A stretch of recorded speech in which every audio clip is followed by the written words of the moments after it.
I really gotta start recording every time I play a video game. Hey everybody, IBS Gaming here, and today is another episode of I Can Only Play Fortnite Well if nobody's watching, meaning I never actually record the good games that I get. Seems like every time I get a really good match, it's when I'm just trying to relax at the end of the night and I'm not recording. So I decided I want to go through and do the streaming replay on this because, well, it was a pretty good game. I genuinely do not remember what I did in this match, like where I dropped, um, my thought process or anything. So I'm going to be doing my best to guess essentially what I was doing. So we're landing at the whatever this location is called, Love Village, Cupid's Village, because Aphrodite is there in one of the quests. I had to hire NPCs. I know where this one's at, and I knew she was hireable, so we went straight for Aphrodite. Fortunately, get a DMR right off rip, but somebody lands right in front of me. And he appears to be AI. So we get a quick cleanup on Dr. Lobby. Yep, I'm going to go ahead and assume that's AI. We pick up Aphrodite quick because Aphrodite can give us some shield and also has something other than a DMR. The opening of this, my loadout's not looking great. The whole purpose of these matches is because there is some stuff that is expiring, and I just wanted to make sure I actually got it all done. Because I don't want to miss out on some of the stuff. As I'm recording this, there's like 10 hours left or something on the quests. So I still have a couple I have to do. I want to get this video done. I want to do another video. I think right around here we start hearing some pews outside, and I finally make a move on the 3 arrows that have been sitting outside my house for the last 2 minutes. The yellow arrow there on our minimap is a real player, but I think the rest of them weren't. Oh, we finally have some pews. The person that was below us came up here and noticed the player sitting there. The player that was sitting there was a real player that was AFK, apparently.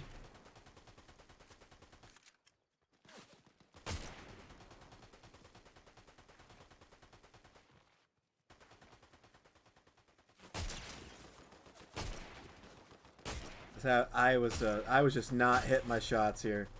Yeah, that one was also AI. The meta is just to have an AI. There's a whole bunch of reasons to have them with you, and like they've been instrumental in doing better in the current state of Fortnite. There is a player on our minimap right now. I don't know if that's somebody I ever encounter or not. Coming up from the mansion down the road. Nope, they're going straight down the railroad tracks. I don't think I ever encountered that player. Half the lobby left. IBS Gaming. Still just looting. I genuinely could not tell you how soon it is before I see somebody. There's something I need to go get up there, I think is what's happening here, chat. Why am I talking like chats here? See, here's one of the new things in the Midas update. There's Midas upgrade stations, and here I upgrade the Nemesis AR to Legendary. It also gives it a kind of a cool golden wrap because Midas, everything's gold. I kind of like the tie-in with Midas this season because King Midas, if I remember correctly, is a part of Greek mythology, and since we are currently working with mythology for this season, it was actually a really good tie-in. I appreciated this. Looking at the Elim chat, I swear a lot of these usernames sound like they're bots. I've heard, that they intentionally fill lobbies with a lot more bots because they are trying to keep queue times down. And so it's not anything to do with like your playability. It is more to do with the fact that they want to make sure you're getting to play the game. According to Epic's thought process that I've heard from people, nobody wants to play a game that is currently populated by, 30 players on such a large map. So instead, they've been adding to the amount of people. Now, if you look at the minimap, we can see that there is a duo in front of us. Now, that is obviously not a real duo. It is just like how I have my follower with me. I don't think I ever got eyes on this team at this present moment in the game. One of the things I needed to do was get elims using fully modded weapons.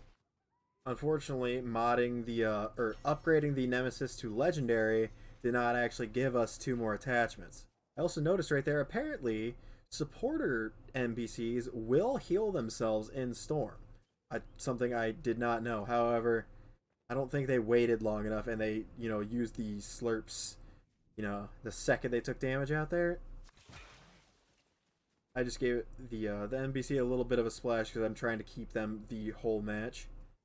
But so we're sticking to the edges of Storm here because I am trying to get around to a bunker that is on the north side of the map and is currently the only one in zone, so I can modify my weapons. You can see the mini-map. There's currently a person with their follower sitting in a bunker in the zone, which I was planning on going for that one in the zone. I'm now glad that I didn't. I did not realize somebody was sitting in there. There's no way to know if somebody's sitting in a bunker without going over to the bunker. Alright, based on their movement, they just got into a car. You'll notice right here, start hearing the car, and they spotted me. They come up over the hill with a sniper drawn immediately.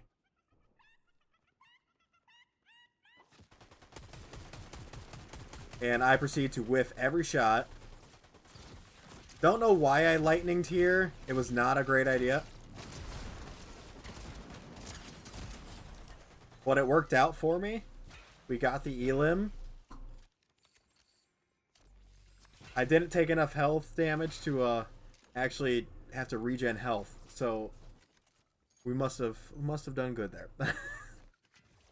The lightning, I think I threw him off a little bit with that at the very least, but that was not my smartest play. He could have beamed me out of the sky there. Right here, I'm using the wings because I did not think my NPC would survive the zone, and I'm trying to get far enough into the zone where they'll just teleport to me. And you can see right there they do.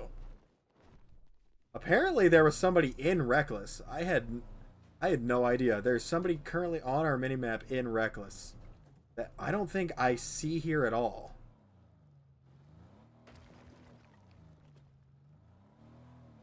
There's a chance that could be an NPC that was stuck based on the color of the arrow, but it shouldn't be an arrow unless it was actually a already hired NPC. So I'm a little... And then it just disappeared. So that may have been somebody's hired NPC that just teleported to them.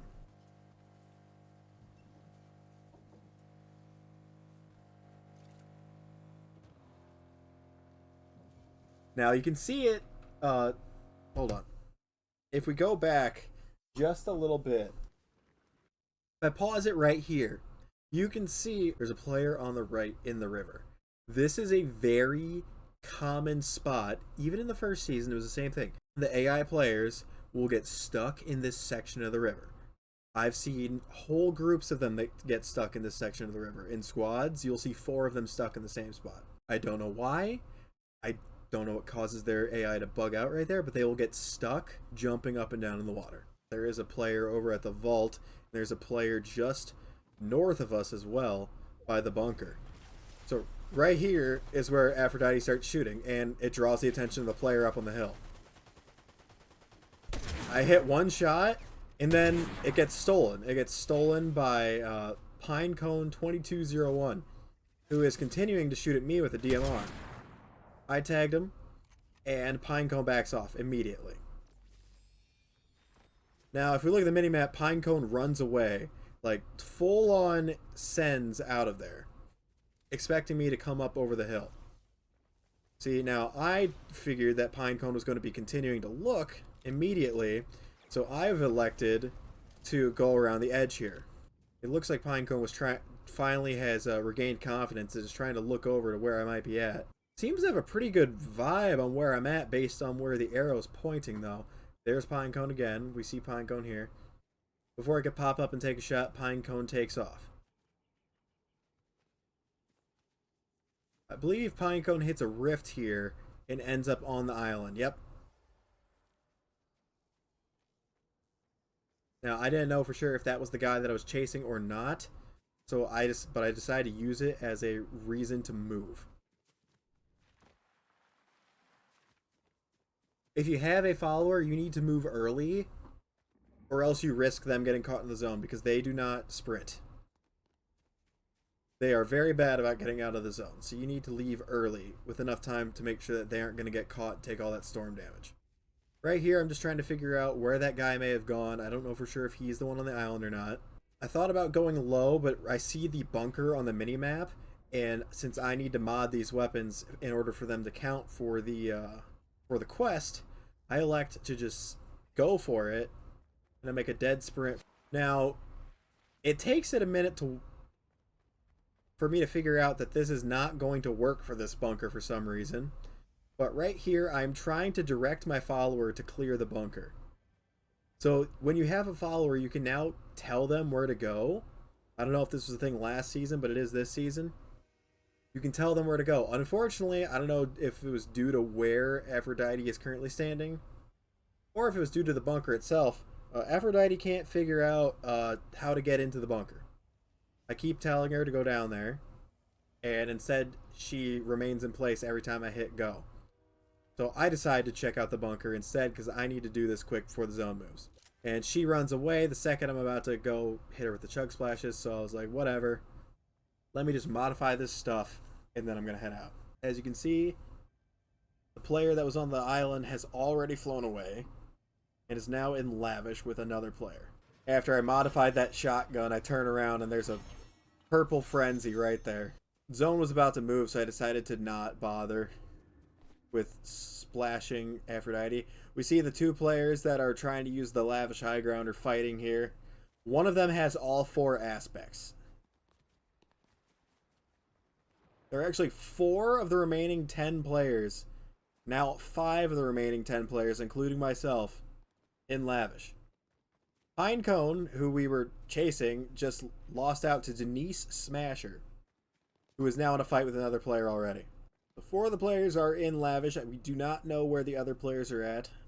So Denise Smasher eliminates Mr. Burgers 39, gets us down to 8 players. Denise Smasher is the one with all 4 aspect medallions. We now see one of the other players coming into the scene. The zone goes past Denise Smasher and the top of Lavish to settle just on the south end of Lavish, the southwest corner. 3 players near the southwest corner about to convene. It does not appear that anyone is up here on the north end of the zone with me. Denise Smasher takes out Dante Killer. So it is now Taco Hands and Denise Smasher that are near each other by the zone. Denise Smasher and Taco Hands. Thunder Karma dies the zone, and Cryptic takes out Manu. Denise Smasher takes out Cryptic. Now, IBS Gaming is going to be pushing into Lavish, trying to get away from that zone in time for his follower to not perish. Now, Aphrodite, he's going to give a couple of splashes to make sure his follower is at full health because there is 2 extra splashes right in front of him. Now, I'm talking about myself essentially in the third person here, but it's fine because I'm trying to cast. Now, there are, in fact, only 4 players remaining. There's a player in the barn here as IBS Gaming approaches. Deals some good damage there with the auto shotty. The player is just jumping and spraying a drum gun. Taken out fairly quickly. Denise Smasher hears the shots and immediately flies over to investigate. Taco Hands is out of the game. Denise Smasher taking a point on the roof. You can see the last other player is also making a move here. IBS Gaming quickly gets down from the second floor, knowing that Denise is going to be looking there. Aphrodite notices the opponent and starts spraying. Now here is where it gets fun. Denise Smasher attempts to shoot through the window here. As you can see, Denise is firing at Aphrodite, completely missing the fact that IBS Gaming is sitting right there. This gives IBS Gaming the drop on Denise Smasher, who is actually wearing the Black Knight, which is a skin I have not seen in a long time. 71 out the gate. Right here is a very important part that people need to realize about Fortnite.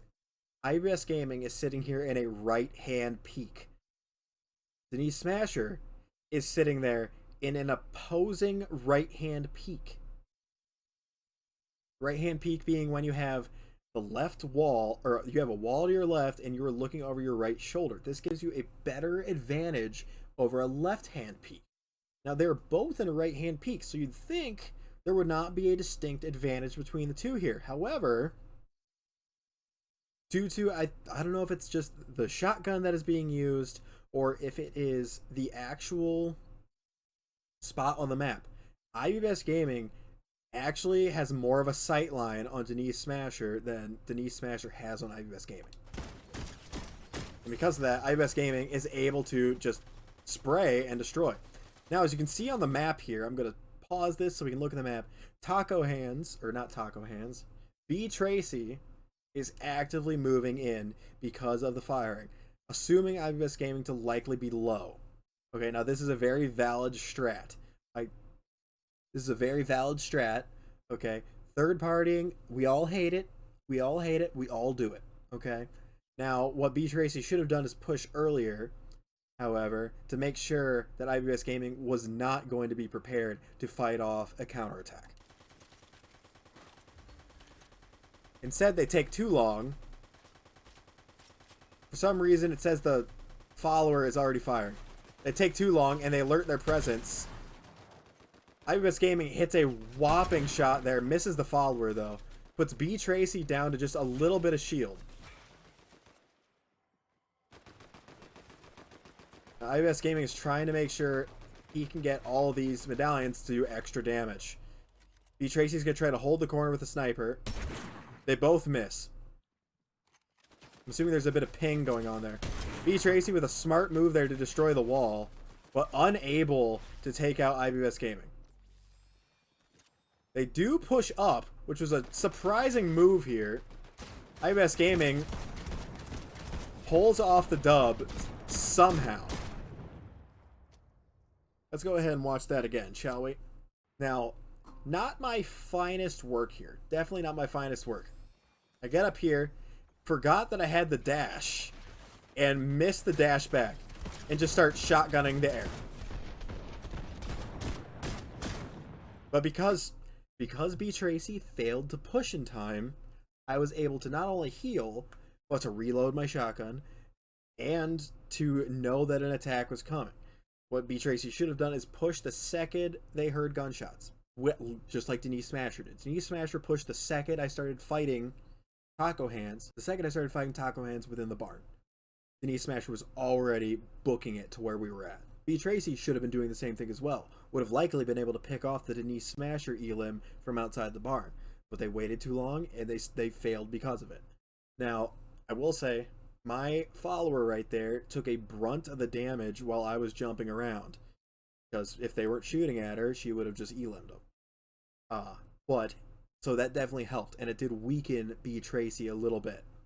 So that was definitely helpful. You don't want to rely on your followers in this game to do most of the shooting. You want them to be your first alert system. Like, if they detect something and start shooting, something is there. It's not just they thought they saw something, somebody's there. But also, they are good bullet sponges. They just are. They are a good meat shield, and you got to take advantage of that. You can't just sit back and hope that they pick off somebody from a distance. They're not going to. You have to just let them get taken out while you take a shot from behind them. They're like the riot shield, the ballistic shield from last season. This whole game started because I wanted to go get some quests done, and it ended up being an actually decently well fought end game. It also proved why the auto shotty is unfortunately still the best shotgun. Like, yep, you're peppering them up. You're peppering them up, but you can also shoot 12 shots of pepper instead of 3. I've been IBS Gaming, and this has been a practice cast of one of my games. Thank you so much for watching, and I hope you guys enjoy this kind of content, because I'd love to continue doing some of this in the future with other people's games as well. But mainly, probably just going to do my own. But, alright. Have a great day, guys.